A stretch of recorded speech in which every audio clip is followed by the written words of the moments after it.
자, 이제 우리 성경을 찾아 봉독합니다. 마태 8장 14, 5절. 우리 지난 시간에 이어서 베드로 장모의 그 열병이 고침을 받는 그 내용, 그 은혜를 한번 생각해 보도록 하겠습니다. 마태 8장 14절로 15절입니다. 우리 같이 한 목소리로 봉독합니다. 예수께서 베드로의 집에 들어가사 그의 장모가 열병으로 앓아 누운 것을 보시고 그의 손을 만지시니 열병이 떠나가고 여인이 일어나서 수종 들더라. 오늘 우리가 지난 시간에 전편을 한번 생각을 해봤습니다. 그래서 첫 번째는 예수님께서 들어가셨다. 어디래? 베드로의 장모의 집에. 그리고 두 번째는 베드로의 장모가 알아놓은 것을 보셨다라고 그랬죠. 그리고 이제 다섯 가지 어떤 예수님의 그런 행동이 있었는데 이제 오늘은 나머지 세 가지를 한번 생각해 봅니다. 세 번째는 예수님께서 손을 대셨다. 어디에 손을 댔을까요? 베드로의 장모가 알아 누운 그 모습을 보고 장모의 손을 잡았든지 아니면 머리에 뭐 손을 대셨든지 그랬겠죠. 예수님께서 손을 대셨다라고 하는 것은 문제가 해결되는 순간입니다. 예수님께서 개입을 하셨다 이 말이죠. 그래서 예수님이 나타나시고 간섭을 하게 되시면 모든 그 어떤 무슨 문제든지 깨끗이 해결을 받을 수 있다라는 그런 의미입니다. 우리가 오늘 왜 이렇게 어렵고 힘들게 살까요? 예수님의 개입이 없기 때문에 그렇습니다. 예수님이 개입이 없다라는 말은 반대적으로 보면 예수님이 항상 우리 가운데 있지만 우리는 그것을 알지 못하고 우리가 예수님의 개입을 거절하는 그런 상태죠. 그래서 늘 말씀드렸듯이 예수님께서는 예루살렘을 향해서 마치 어미닭이 어린 병아리, 어린 새끼들을 날개 아래 모으려고 그렇게 애쓰고 애썼지만 너희들이 내게 나오지 않았다라고 하시는 그런 말씀과 같죠. 자, 그런데 하나님을 생시에 만난 사람은 극히 드뭅니다. 생시에 우리가 쉽게 말하면 우리가 이렇게 깨어 있는 동안이 하나님을 만나는 사람은 극히 드뭅니다. 왜 그럴까요? 인간은 너무나도 큰 죄악 가운데 있고 하나님은 너무 거룩한 분이시기 때문에 죄와 그 거룩은 함께 할 수가 없어요. 그래서 즉시 죽는 것이거든요. 이제 그런 내용입니다. 자, 그것은 왜 생시에 하나님을 만난 사람이 없을까? 그건 죄악 덩어리인 인간이 가장 정결하고 거룩하심의 본체인 하나님을 눈으로 볼 수 없는 극명한 차이이기 때문입니다. 뭐 흔히들 이런 말을 할 때 우리가 그러죠. 우리가 너무나도 밝은 태양빛은 우리 인간의 눈으로도 볼 수 없다. 근데 그 태양빛보다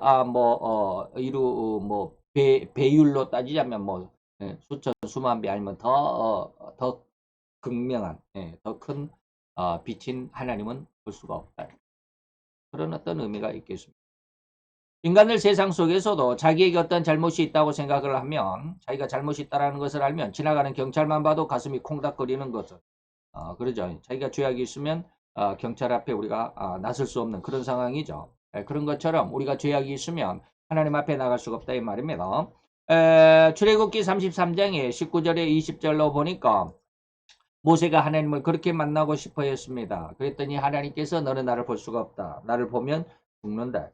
그런데 내가 너에게 긍휼을 베풀어서 나를 보게 하는데 어떻게 보게 하시느냐. 19절에 여호와께서 모세에게 가라사대 이 말이죠.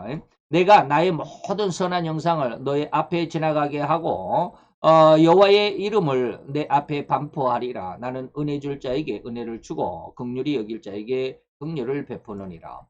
또 가라사대 내가 내 얼굴을 보지 못하리니 나를 보고 살 자가 없어.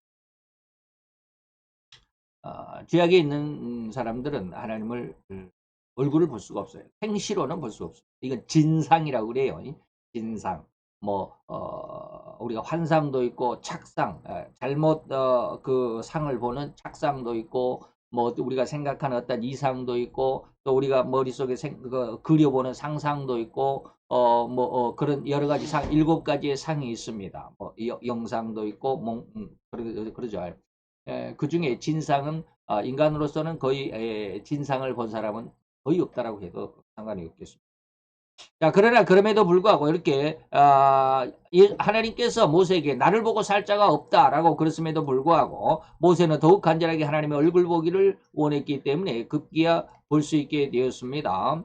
17절, 18절 그리고 이제 여기는 가운데만 떼서 내가 19절, 20절을 여러분들에게 소개했습니다.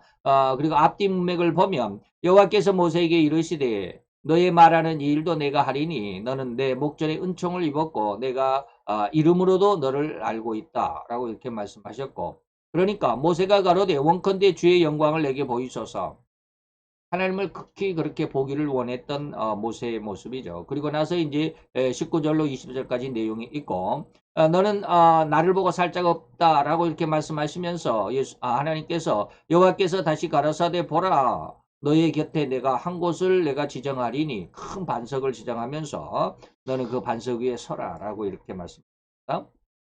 그러면서 하나님께서 내가 네 앞에 내 영광이 지날 때에 하나님의 진정한 모습은 지나지 않고 하나님의 영광이 지날 때에 내가 너를 반석 틈에 두고 내가 지나가도록 다 지나가도록 내 손으로 너를 덮어두겠다. 왜? 나를 보면 죽으니까 죽지 않도록 살짝 덮어둘 테니까 그리고 손을 거두게 되면 네가 내 앞모습은 아니라 내 등을 내 뒷모습을 살짝 볼 것이다. 그러나 얼굴은 보지 못한다. 보면 죽는다. 그래서 아무리 모세가 하나님 앞에 은혜를 많이 받았고 하나님께서 말씀하신 것처럼 내가 이름으로도 너를 알고 네가 내 앞에서 은총을 입었고 그렇게 극히 아름다운 사람이라고 내가 너를 지목하지만 내 얼굴은 못 본다. 그렇게 훌륭한 사람이라도 나를 보면 즉시 죽. 우리가 깨끗한 것은 볼 수가 없어요. 어, 자, 이런 은혜로 말미암아서 다시 말하면 하나님의 등을 잠깐 봤던 모세의 그 모습은 하나님을 만났던 그 모세는 이제 죽을 때까지 하나님 앞에서 떠나지 않죠. 다시 말하면 이런 은혜로 하나님을 만난 은혜로 인해서 하나님을 만나지 않으면 이런 은혜가 거의 없어요. 그런데 하나님을 만나야 됩니다. 제가 언젠가 한번 말씀드렸듯이 그 인도의 바울이라고 했던 그 산더싱이라고 하는 사람이 죽을 때까지 그 인도하고 그 옆나라 티벳 이런 데를 오가면서 그 히말라야 그 산을 넘나들면서 그렇게 전도 여행을 했던 분인데 이러한 일을 할 수 있었던 것은 뭘까요? 하나님을 봤기 때문에 그렇습니다. 하나님을 만났기 때문에 그렇습니다. 그래서 저도 하나님을 늘 만나기를 그렇게 기도하는데 하나님을 만난 사람들의 이렇게 증언들을 이렇게 한두 개 들어보면 거의 죽는다고 그래요. 거의 죽었다가 숨이 꼴까닥 했다가 살아난다고 그래요. 음, 선더싱도 그랬죠. 선더싱도 죽었다가 3일 만에 살아났어요. 하나님을 만나고 나서. 저희 스승 목사님도 석 달 열흘을 죽었다가 살아났어요. 거의 죽었죠. 바로 이런 그래서 그러한 것을 이제 우리가 경험해 보지 않으니까 나도 한번 죽었다가 살아도 괜찮으니까 예, 하나님 만나고 싶습니다. 저도 그런 기도를 많이 하는데 아직은 하나님이 만나 주시지는 않더라고요. 자, 이런 은혜로 말미암아서 모세가 바로 히브리인의 그 60만 명 그리고 여자와 아이, 노인 그리고 허다한 잡족 이런 사람들까지 하면 뭐 보통 64, 24 네 배 정도를 구하면 뭐 여자도 있고 그 다음에 아이들도 있을 것이고 그 다음에 엄마 아빠 그러니까 그 노인들이 있을 것이고 그 다음에 그 주위에 있었던 노예들 허다한 잡족들 유대인이 아닌 허다한 잡족들까지 모세의 무리를 따라 나왔거든요. 그렇게 하면 그런 사람들까지 다 포함하면 4배 정도 그래서 6, 4, 24, 한 240만 명은 최대한 240만 명은 되지 않았을까 이렇게 추산들을 합니다. 그런 어마어마하게 많은 사람들을 그리고 거기에 보니까 바로 여기 말씀드리죠. 아이와 여인과 노인네들과 허다한 이방인들을 추정하면 약 240만, 230만 명쯤 될 것인데 바로 이러한 거대한 민족을 이끌 수 있는 심성과 믿음과 담력이 생겨나게 됩니다. 하나님을 보면 그렇게 됩니다. 세상이 보이지 않거든요. 하나님을 보게 되면 세상이 보이지 않아요. 어저께 하나님도 못 만났다면서 그런 말을 하느냐. 저는 늘 그러잖아요. 조금 하나님을 본 적이 있다. 맛배기를 봤다 그러잖아요. 그래서 뭔지는 알아요. 근데 확실한 그런 것이 이제 뭐 손에 확 쥘 수 있는 그런 것은 없지만 쉽게 말하면 윤곽은 알아요. 뭐 제가 한 서너 달 동안 그 하나님의 은혜 안에 있었기 때문에 맛배기 정도로 그런 은혜가 어떠한 모습이다라는 거, 그때 그 심정이 어떻다라는 것도 알고 어쨌든지 하나님을 만나면 이러한 일을 할 수 있습니다. 오늘날 우리가 이 시대가 교회가 우리나라만 해도 4만여 개가 넘고 목회자들이 4만 명이 넘는다 할지라도 왜 이 나라가 이렇게 힘들어지느냐? 하나님을 만난 사람이 없기 때문에 그래요. 저는 그렇게 생각합니다. 하나님을 만난 사람이 없어요. 만약에 하나님을 만난 사람이 한 사람만 뭐 한두 사람만 있었다 할지라도 이 나라는 바뀌었을 겁니다. 그런데 그렇지 못하죠. 그냥 하나님의 은혜 안에서만 있어요. 나도 은혜 받았다, 너도 은혜 받았다, 다 은혜 받았다라고 그러는데 진짜는 없어요. 그래서 이스라엘의 히브리인들을 인도할 수 없다고 했던 모세가 그랬죠. 나는 못해요, 못해요 막 그랬잖아요. 그랬더니 모세가 하나님께서 모세 네 형 아론도 있잖아 막 이렇게 다독이면서 모세의 작은 마음과 그 가슴에 이제 하나님은 이토록 강렬한 권능을 주시기를 원했습니다. 그것이 바로 하나님을 만난 것입니다. 바로 이러한 문제를 하나님 앞에 내어놓고 이 문제를 해결을 원했던 모세에게 하나님은 이렇게 응답하신 것입니다. 다시 말하면 60만 명 내가 거느릴 수가 없어요. 내가 나중에는 어떻게 합니까? 고기가 없다고 그냥 막 원망하고 불평하고 모세를 때려 죽이려고 했던 그 많은 사람들 앞에서 모세가 그럽니까? 내가 저들을 낳습니까? 내가 저들을 어떻게 잉태했습니까? 내가 저들을 낳았습니까? 하나님 왜 저들을 나한테 맡겨줘가지고 내가 이렇게 힘들게 합니까? 하고 막 하나님 앞에 하소연하는 모세의 그 안타까운 심정도 성경에 기록이 되어 있습니다. 이렇게 하나님의 은혜를 보았음에도 불구하고 이런 어려움 상황 속에서 하나님을 붙드는 이런 모습을 볼 때 이런 하나님의 은혜가 없으면 아마 다 떠나가고 말았을지도 모릅니다. 수없이 많은 사람들이 있었지만 다시 말하면 우리는 문제를 해결받기를 원한다고 한다면 예수님에게 구하고 그리고 그 해결을 하나님께서 해결해 주실 수 있을 것을 기다릴 수 있어야 된다라고 하는 것입니다. 다시 말하면 구하고서 응답을 받지도 않고 일어나 버리면 어디서 응답을 얻겠는가? 그죠? 지금 무슨 말 하는지 이해가 됩니까? 기도해 놓고 안 믿으면 안 된다 이 말입니다. 저도 그런 어떠한 모습이 굉장히 많기는 한데요. 음. 저는 제 모습을 많이 알기도 해요. 모르면 또 곤란하지만 그래요. 그래서 하나님 앞에 기도하고 응답을 받기도 전에 일어났다라고 하는 것은 뭡니까? 우리가 하나님 앞에 문제를 내주고 또 그 문제를 해결해 달라고 하나님 앞에 기도는 하지만 응답은 엉뚱한 데 가서 구한다 이 말입니다. 그 자리에서 일어나면 그 앉은 자리에서 다 하나님 응답하시냐 그런 뜻이 아니라 우리가 하루를 기도할 수도 있고 이틀을 아니면 한 달을 아니면 1년을 기도할 수도 있습니다. 아니면 10년을 기도할 수도 있습니다. 그러면 그 시간 동안 10년을 기도했다 그러면 10년 동안 일어나지도 않고 기도했느냐 그런 뜻이 아닙니다. 날마다의 삶 속에서 우리가 기도했으면 그 기도한 내용 안에서 하나님을 기다리고 사는 삶이냐 아니면은 내가 세상 속에서 이러한 내가 원하는 하나님 앞에 기도했던 그 원하는 기도의 응답이라고 하는 것을 내가 내 속에서 내 삶 속에서 내 주위에서 이 사회 속에서 내가 얻으려고 하지는 않았느냐 이런 뜻입니다. 그래서 일어난다라는 말은 무슨 말인지 여러분 이해할 수 있어야 될 것입니다. 그래서 반드시 우리는 해결을 원하는 문제를 하나님 앞에 내놓고 그 해결을 하나님께 맡기면 그는 다시 말해 하나님은 손을 내밀어 곧 해결해 주실 것이라고 하는 것이 오늘 이 베드로 장로의 집에 들어가신 예수님의 모습 안에서 그리고 베드로 장로의 열병으로 고통하는 모습을 보시고 오늘 손을 대셨다. 이 문제를 해결하셨다라는 그 의미 속에서 우리의 모습을 우리의 신앙을 한 번 더 경각해 보는 시간이 되어야 되겠다라고 하는 것입니다. 자, 그다음에 그렇게 예수님께서 손을 대시니까 어떻게 됐어요? 열병이 문제가 해결됐다라고 하는 것입니다. 다시 말해 문제 해결을 봤다라는 것이죠.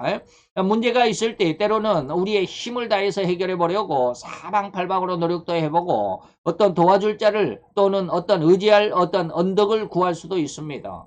라고 이런 것을 보면 우리의 믿음이 참 너무 약하다라고 하는 것을 알 수 있습니다. 물론 세상 사람들은 다 그러잖아요. 어떤 문제가 있을 때 그 문제가 내가 감당하기에는 너무나도 너무 벅차니까 해결할 수가 없으니까 옆에 있는 사람들이 그 어떤 누구의 어떤 도움을 구하죠. 저도 아는 사람 제 지인 어떤 아는 사람이 어느 날 엄청나게 큰 사업을 했다고 그래요. 레미콘이죠. 뭐, 시멘트 막, 비비는 그 레미콘 차 아시죠?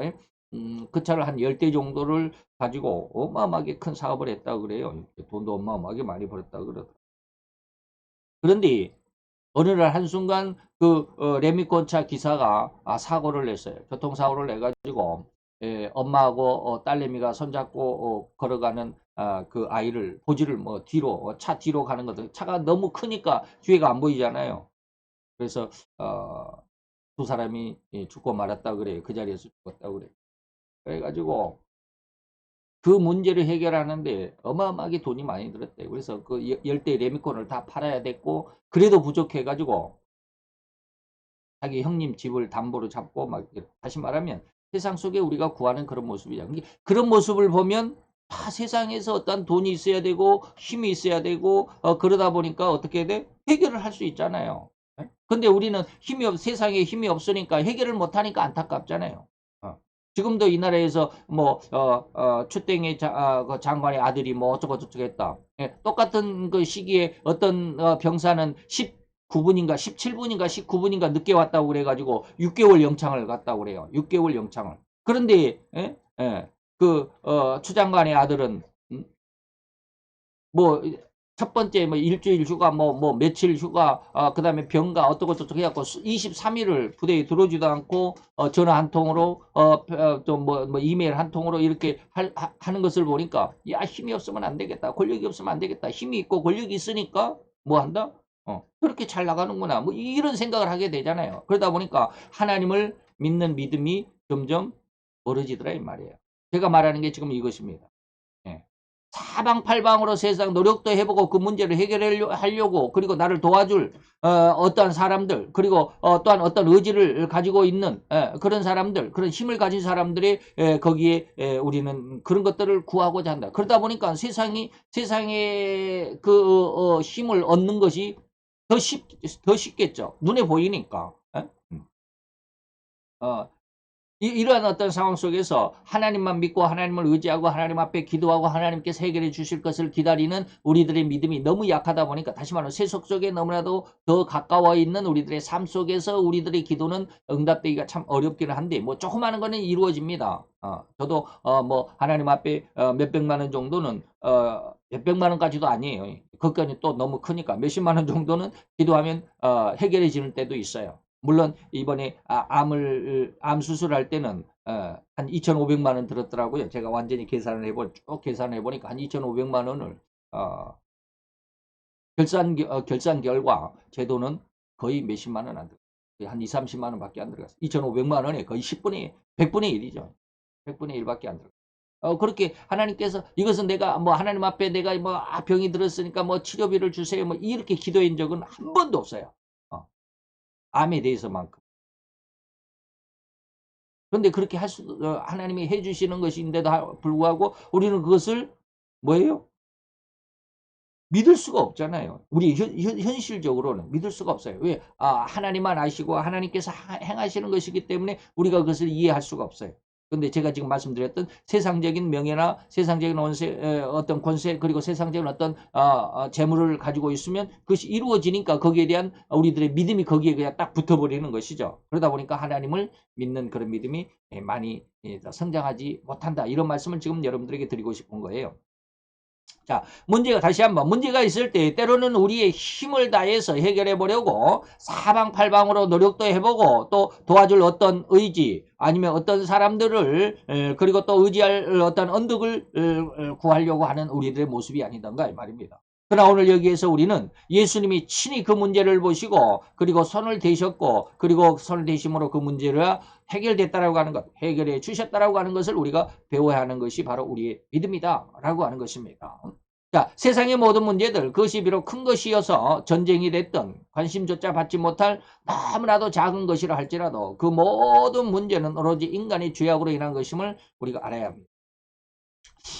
요즘 우리나라의 이 상황을 이렇게 가만히 보면서, 어, 그건 하나님의 그 어떤 계획 안에서 지금 이 세상이 흘러간다라고 하는 것을 저는 조금씩 봅니다. 여러분들은 보실지 어쩔지 모르지만 우리나라 정세 그리고 세계 정세 이렇게 두 가지를 이렇게 보면 우리나라는 분명히 하나님께서 이 나라를 이 나라의 쉽게 말하면 목회자들을 중심으로 해서 모든 성도들이겠죠. 예.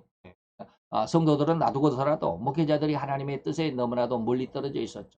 다시 말하면 어떤 크게 어떤 부요함, 어떤 크게 휘황찬란함, 세상 속의 웅장함 이런 것들만을 추구하면서 지난 70년간 2차 대전이 끝나고 뭐 그 이전부터도 그러지만 2차 대전이 끝나고 이 나라가 자유 대한민국으로서 제3공화국인가 제1공화국으로 나타나는 공화국 이제 옛날 조선시대 왕정시대가 끝나고 일본이 물러가고 일본이 패망해서 물러가고 우리나라가 새로운 나라가 시작됐을 때가 이제 민주공화국이 시작이 되는 겁니다. 이승만 대통령으로부터 그때 이제 제1공화국이 되겠죠.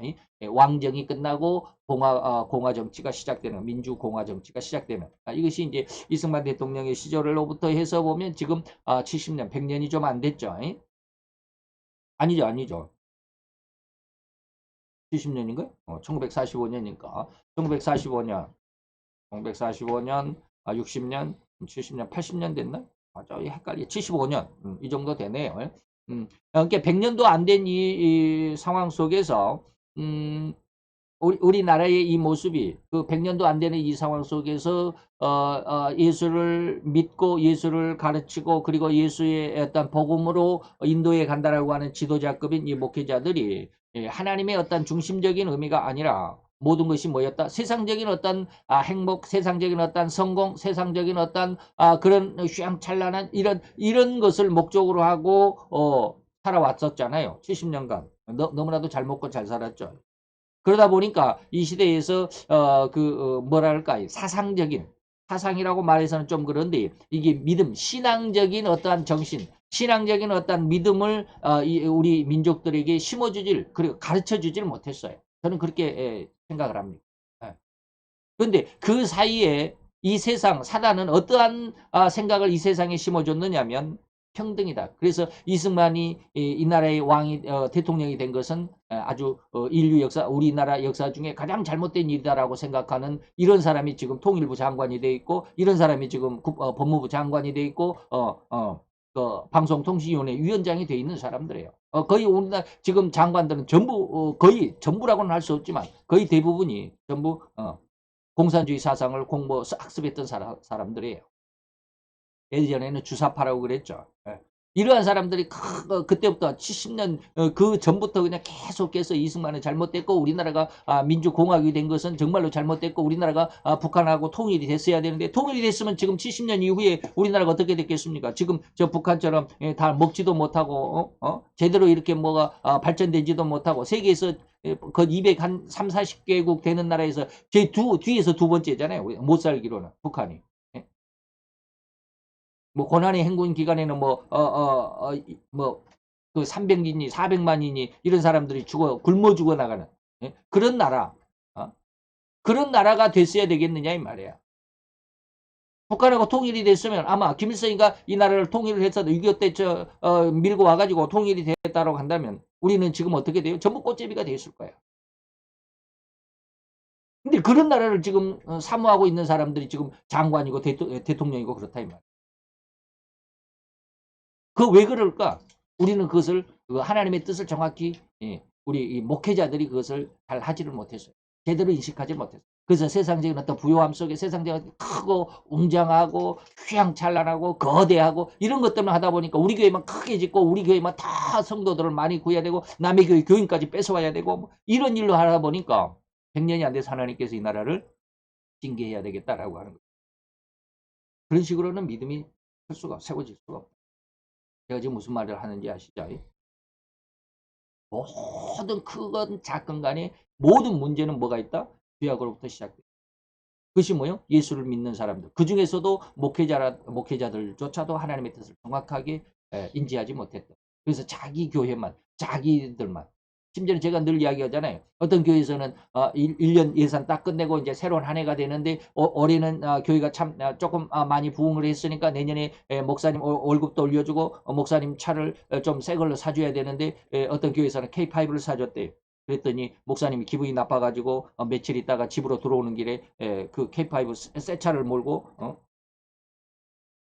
철 기둥을 들이받았다는.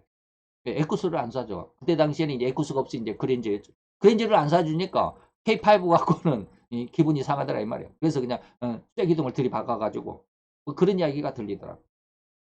이게 바로 우리나라의 목회자를 할지라도 목사를 할지라도 아직은 죄악 가운데서 벗어나지도 못했고 그저 세상적인 어떤 풍요로움 속에 남들보다 남의 교회보다 더 커야 되고 남의 교회보다 성도들이 더 많아야 되고 뭐 이런 어떤 세상적인 그 성공의 기준, 세상적인 행복의 기준을 가지고 있었던 모습이 우리나라 지난 70년간의 목회자들 모습, 세상의 모습과 너무나도 다를 것이 없죠. 단지 예수님의 이름만을 머리에 썼을 뿐이다. 이런 것을 우리가 좀 알게 되면 이 나라가 왜 이렇게 힘들어지는지를 알 수 있을 것입니다. 그래서 성경은 정치를 잘못해서 어려움이 온 것이 아니라 종교가 잘못돼서 어려움이 오는 거예요. 그게 마태 23장입니다. 마태 23장은 7번의 예수님께서 화를 선포하는데 정치인들에게 화를 선포하는 거 화내는 것이 아니에요. 전부 종교인들에게 화를 냈어요. 하나님을 믿느라고 하는 사람들이. 너희들이 외식하고 화를 자초한 화 있으신 이 외식하는 서기관과 율법사들아.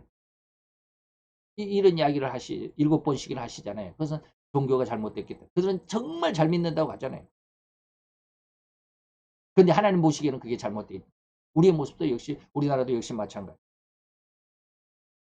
그래서 우리나라가 이렇게 힘들어지고 앞으로 저는 우리나라에 전쟁이 안 나기를 저도 바랍니다.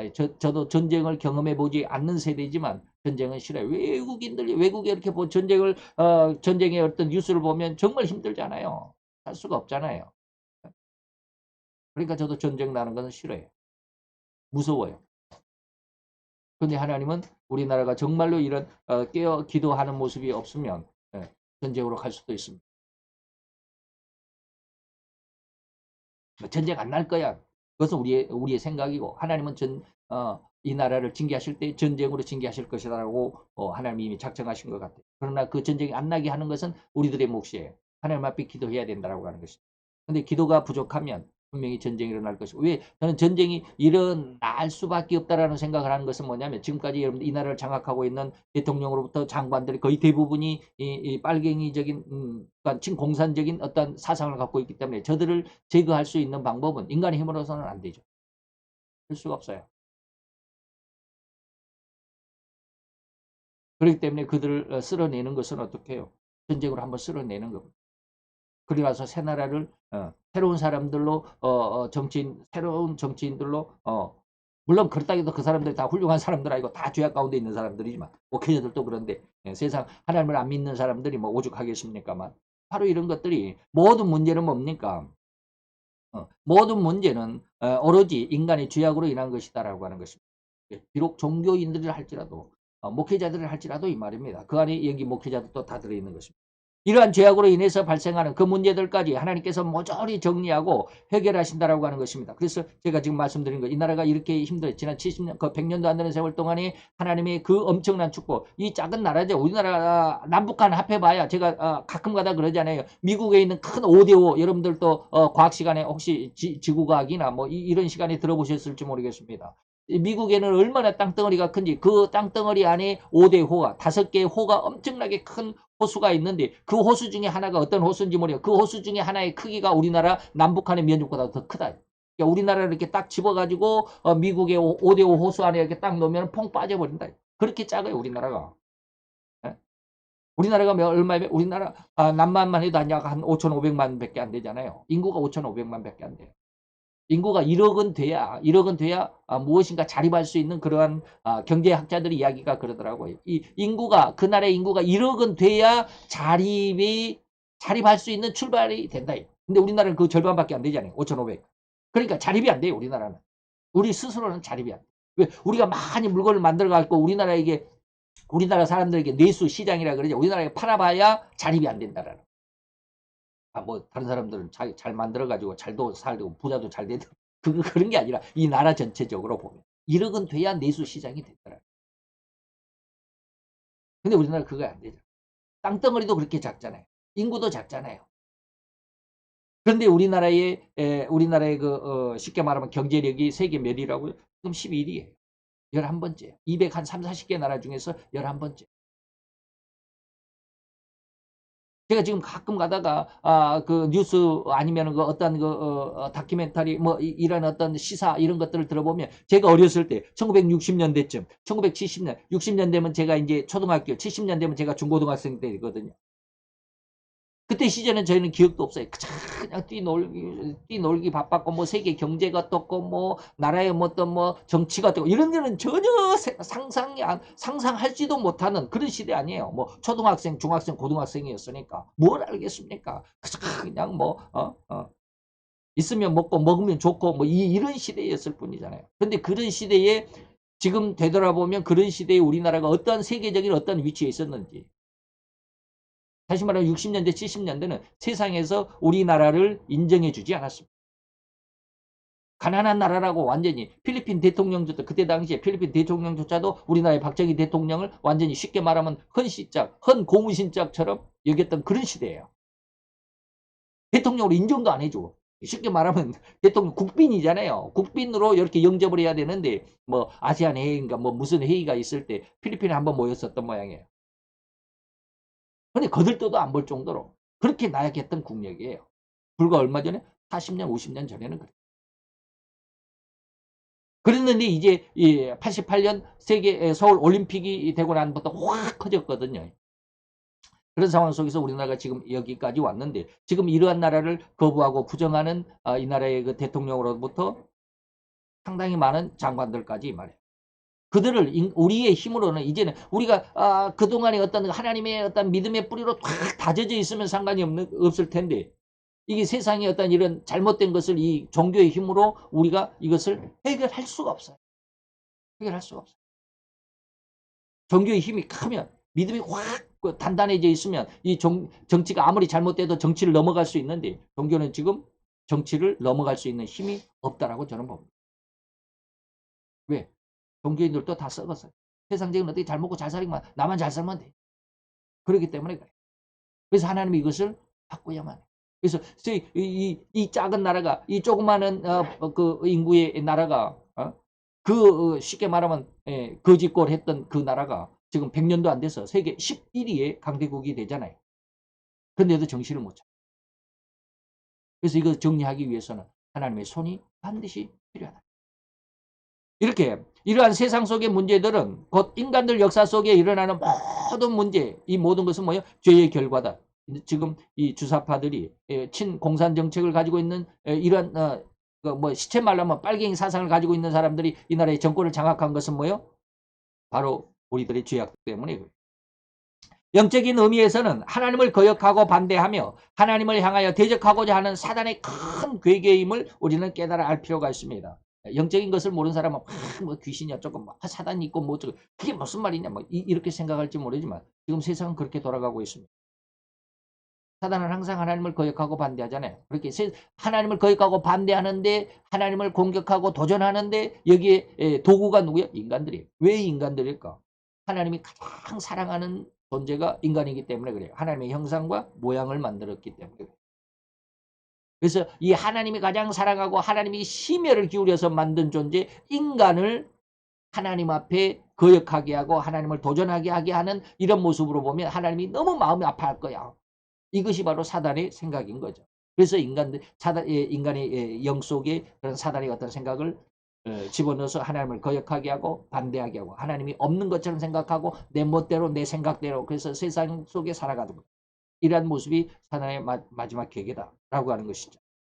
그러나 하나님은 이러한 사단의 괴계로 인해서 온 세상이 혼돈과 환란에 휩쓸리는 그 모든 상황까지라도 하나님은 오히려 이용하시게 되겠다라는 거예요. 이걸 우리가 이게 성경의 역사거든요. 그것이 바로 하나님의 주관하심이고 그것이 바로 하나님의 한 뜻을 이루어 가시는 하나님의 한 과정이다. 그래서 다니엘서 4장 17절에 보니까 뭡니까? 이 지극히 높으신 자가 누구예요? 하나님이죠. 여호와 하나님이 인간 나라를 다스리시는 하나님이시다. 그리고 하나님은 자기 뜻대로 그 어떠한 나라들을 누구에게 주시든지 또 지극히 천한 자로 하여금 그 위에 왕으로 세우시는 분은 누구야? 하나님이시다. 근데 왜 이 악한 자, 사악한 자로 왕을 세울까요? 하나님의 뜻이 있기 때문에 그래요. 북한을 왜 저렇게 김일성, 김정일, 김정은 왜 3대 세습을 하게 하셨을까요? 그건 하나님의 뜻이 있다라고 봐요. 왜? 이 나라가 갑자기 성장했잖아요. 100년도 안 되는 세월 동안에 세계 제일 못 사는 6.25를 지나면서 우리나라가 제일 못 살았던 그런 시대잖아요. 6.25는 뭐예요? 1950년대. 지금 한 60년, 70년 전에 6.25가 있었잖아요. 75년 전에는 일본이 패망하고 우리나라가 공화국, 민주공화국이 설립된 그런 나라, 그런 시대고. 100년도 안 되는 이런 세월 동안에 어떻게 세계 11위가 되는 그런 강성한 나라가 됐을까요? 하나님이 그렇게 하신다. 근데 이 나라를 하나님이 징계하시기 위해서 북한을 매로 회초리로 남겨뒀을 가능성도 저는 있다고 봐요. 그래서 아까 뭐라 그랬어요? 하나님 이 나라를 징계하고자 했을 때 전쟁으로 하실 수도 있다. 그것이 상당히 높은 확률이다. 그렇지만 우리가 열심히 기도하면 하나님께서 이 전쟁을 비켜가면서 우리나라를 구원해 주실 수도 있습니다. 근데 저는 그 일이 조금 힘들다고 봐요. 이 나라를 깨끗이 할 때는 한번 우리가 집을 좀 깨끗이 하려면 어떻게 해요? 그냥 싹 드러내고 우리가 그것을 뭐라 그래? 대청소 그러잖아요. 대청소를 해. 그 부분만 이렇게 청소해봐야 그 부분만 깨끗하지. 전체적으로는 지저분하죠. 우리 집도 역시 마찬가지. 그 다음에 이런 것은 뭡니까? 계시록 17장 17절에 보니까 하나님이 자기 뜻대로 할 마음을 저희는 누구의 그 짐승, 세상을 혼란 속에 빠뜨릴 짐승, 사단의 하수인이죠. 짐승에게 주사 하나님의 한 뜻을 이루게 하신다. 하나님의 뜻을 이룬다 이 말. 북한이 김정은이를 내버려둔 것 하나님의 뜻을 이루시기 위함. 하나님의 한 뜻은 곧 하나님의 백성들과 하나님의 교회들을 사단의 광란으로부터 보호하시고 더욱 청결케 하고 거룩하고 영적으로 강력한 성도가 되게 하고 교회가 되도록 하시기 위하여 다시 말하면 계시록 12장의 내용 이 12장은 사단의 장입니다. 그런데 그 사단이 여자와 그 여자가 낳은 아들을 다 죽이려고 익사시키려고 하지만 하나님께서 구원해 내신다. 이런 뜻입니다. 뭐 자세하게 말씀은 안 드리겠습니다만 그런 뜻을 이루시기 위해 이것이 무엇이다? 하나님의 한 뜻이다 라고 하는 것이고 저의 나라 하나님의 나라죠. 하늘에서 이루신 하나님의 뜻을 이루는 하나님의 나라 곧 다시 말하면 이 땅에서는 주님의 의중을 따르는 교회. 다시 말하면 그 말이 무슨 말인지 아시죠?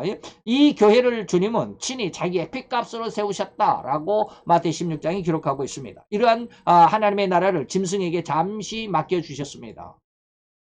완전히 맡겨주실 때는 3년 반이라는 시간이 걸릴 것입니다. 3년 반 동안 이렇게 혼란케 하시고 난 다음에 하나님이 말씀이 응하게 되는 바로 그 시대가 될 것입니다. 그러면 하나님이 이 세상을 거룩하게 하시는데 그때는 예수님의 재림이다 라고 하는 것이죠. 곧 이 세상의 모든 만물의 생사, 화복과 흥망성쇠까지라도 주관하시는 분이 바로 우리가 믿는 하나님이심을 믿음으로 그에게 모든 문제를 내놓고 해결받는 신앙으로 성장해 가시기를 간절히 축원해 드리는 바입니다. 마지막 5번째 수종 들었다. 이것은 참 신자의 모습이라고 할 수 있습니다. 예수님에게 문제를 내놓고 그 문제를 예수님에게 해결받았으니까 그 은혜가 고마워 곧 수종 들었다. 충성했다. 아까 모세가 하나님을 만나서 그 엄청난 일을 해냈다라고 하는 말씀을 드렸습니다. 그러나 우리의 신앙은 어떻습니까? 언제는 쓸개라도 떼어줄 정도로 좋아하다가 또 언젠가는 아예 안면을 물수하고 원수로 여기면서 살아가지 않는가 이 말입니다. 다시 우리의 감정대로 살아간다 이 말이죠.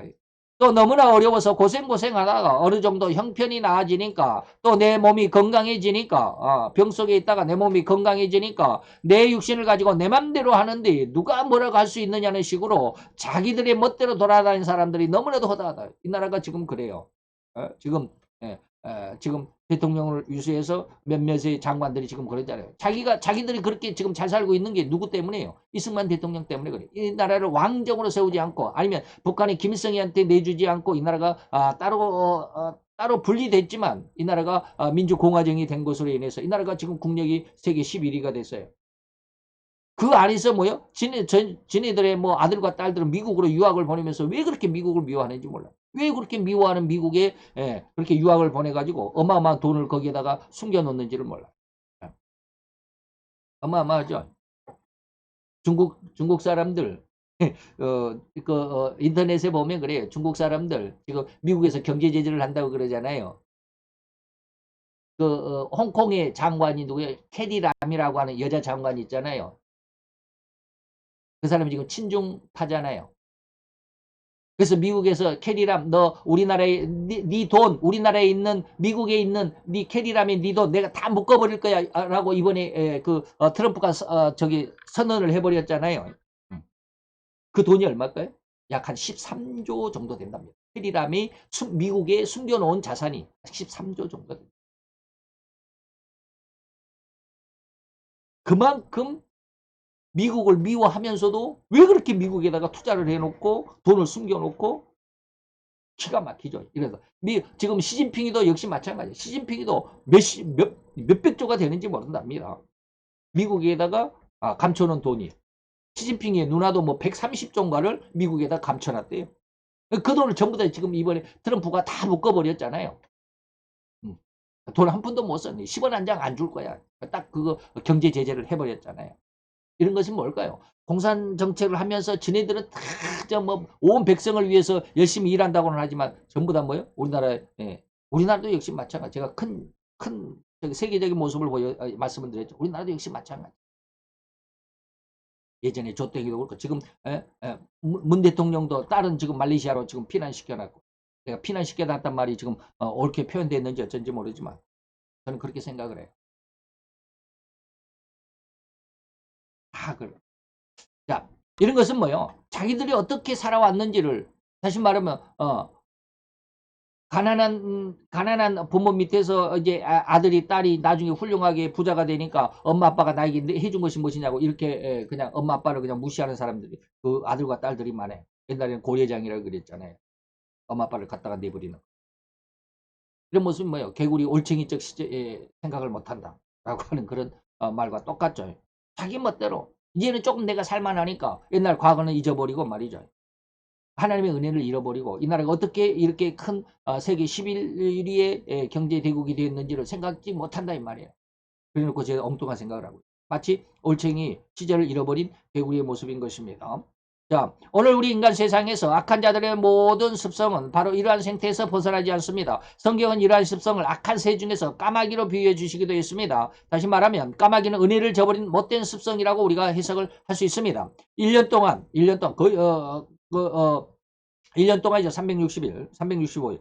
1년 동안 비와 홍수에서 구해주고 살려준 노아에게 그렇게 살려준 은혜를 갚지 않는 몰상식과 몰염치를 비유해서 까마귀라고 합니다. 그래서 마태 8장 7절에 보니까 까마귀를 내어놓으며 까마귀가 물이 땅에서 마르기까지 날아왕래하였더라. 물이 아직은 홍수가 이 땅에서 물이 감해지지 않았대. 땅이 나타나지 않았다. 물이 아직도 땅 위에 있었다라고 했을 때는 뭐요? 세상에 앉을 데가 없으니까 다시 돌아와요. 그런데 나중에 물이 점점 감해지고 땅이 나타나니까 땅 위에 앉을 만한 곳이 있고 그동안에 홍수로 인해서 죽은 사체들이 둥둥 떠 있고 그러니까 거기에 먹을 것들이 많죠. 그러다 보니까 노아에게 돌아오지 않았다. 마르기까지만 노아에게 왔다 갔다 했지. 마르고 나니까 온데간데 없더라 이 말이에요. 그래서 이후 까마귀에 대한 기록이 없습니다. 그리고 대신 비둘기를 내보냈습니다. 그랬더니 비둘기를 내보내는 것을 봐서 까마귀는 노아에게 다시 돌아오지 않았던 것으로 해석할 수 있습니다. 땅이 마르기까지만 날아왕래했다라고 하는 것이죠. 즉 비둘기를 노아가 왜 자기 방주 밖으로 내보낸 것인지 비둘기는 알고 있었습니다. 그래서 물이 마르고 땅에서 감람잎새가 솟아나는 것을 꺾어서 입에 물고 노아에게 가져다 주었다. 누가? 비둘기가. 까마귀는 그러지 않았어요.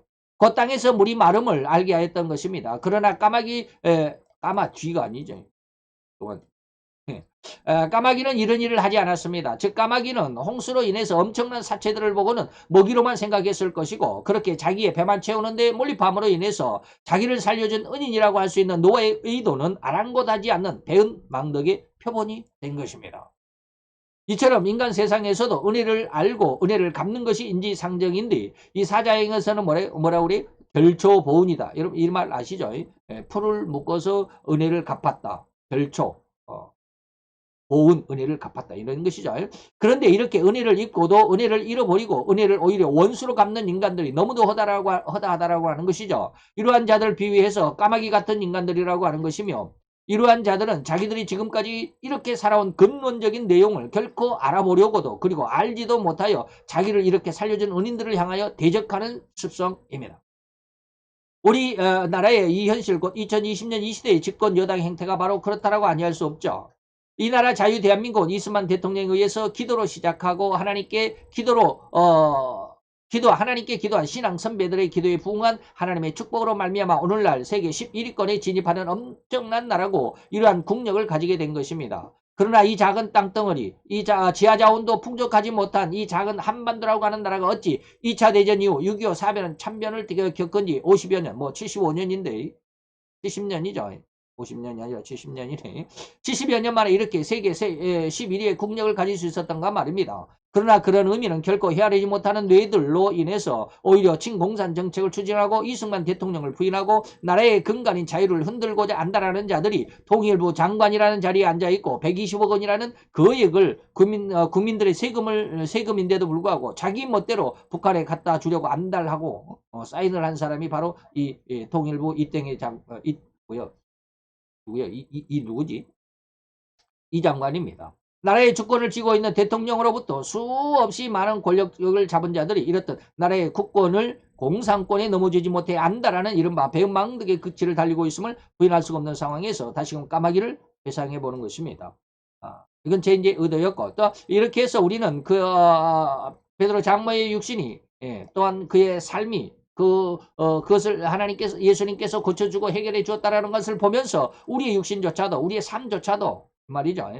그래서 하나님의 것이라는 사실을 알지도 시인할 수도 없는 무감각 인간이 되어버리, 앞뒤가 잘 안 맞아요. 가운데가 이렇게 딱 띄어나와 버리니까.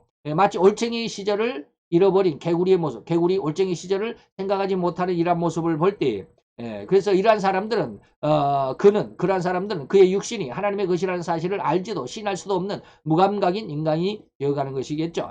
이것을 유다는 그의 기록 하나님의 은혜를 도리어 세격거리로 만들고 있다라고 했으니 하나님의 은혜로 말미암아 모든 것을 가지게도 되었고 어느 정도 지위도 가지게 되었고 생활의 형편이 나아지다 보니까 도리어 자기의 이권을 가지고 사람들 앞에 그리고 하나님 앞에 오만 방대하여 자기 위에는 아무도 없는 듯이 살아가고 있는 자들인 것입니다. 성도의 모습은 그렇지 않아야만 합니다. 여기 베드로의 장모처럼 은혜를 깨닫고 그 자리에 일어나서 하나님께 수종 들었던 헌신했던 그러면 우리는 우리에게 오는 하나님의 은혜는 무엇일까? 다시 한번 깊이 생각해 보시길 바랍니다. 깊이 생각해 보고 그리고 그 은혜를 어떻게 해야 하나님께 보답이 될 수 있는지를 찾을 수 있지 않겠나 이 말입니다. 나에게도 기도의 은사가 있으면 남들보다 더 열심히 기도의 봉사에 앞장서야 할 것이고 남들은 하지 않는다고 불평하지 않는 것입니다. 불평한다는 것은 충성이 아닙니다. 그래서 자기 자랑에서 나오는 욕심일 뿐입니다. 나는 기도하는데 왜 너는 기도 안 해? 이런 것들이죠.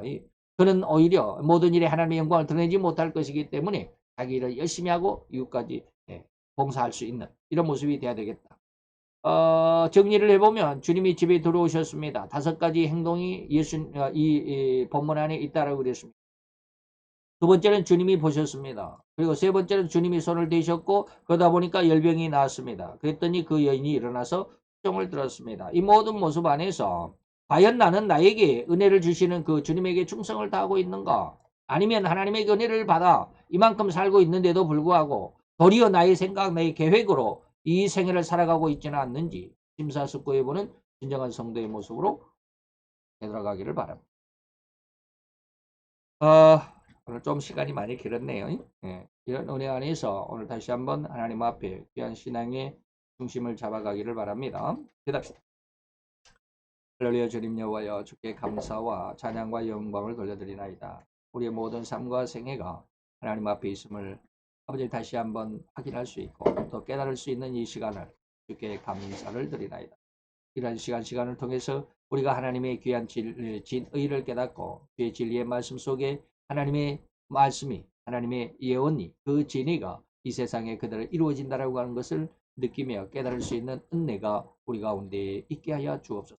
오늘 이 한 시간을 통해서 또한 하나님의 은혜에 한 걸음 더 깊이 성장하기를 원하였고 또한 하나님 앞에 있어 싸우며 하나님이 이 귀한 뜻이 이루어진 줄로 믿습니다. 우리의 심령 속에 더 귀한 그리고 더 깊은 더 큰 하나님의 은혜 안에 나가고자 또 굳게 세워지는 믿음이 되고자 원하는 자들의 모든 심령 속에 이와 같은 은혜가 더 꾸어지게 하여 주옵소서. 예수 그리스도 이름으로 감사와 기도드려 싸움나이다.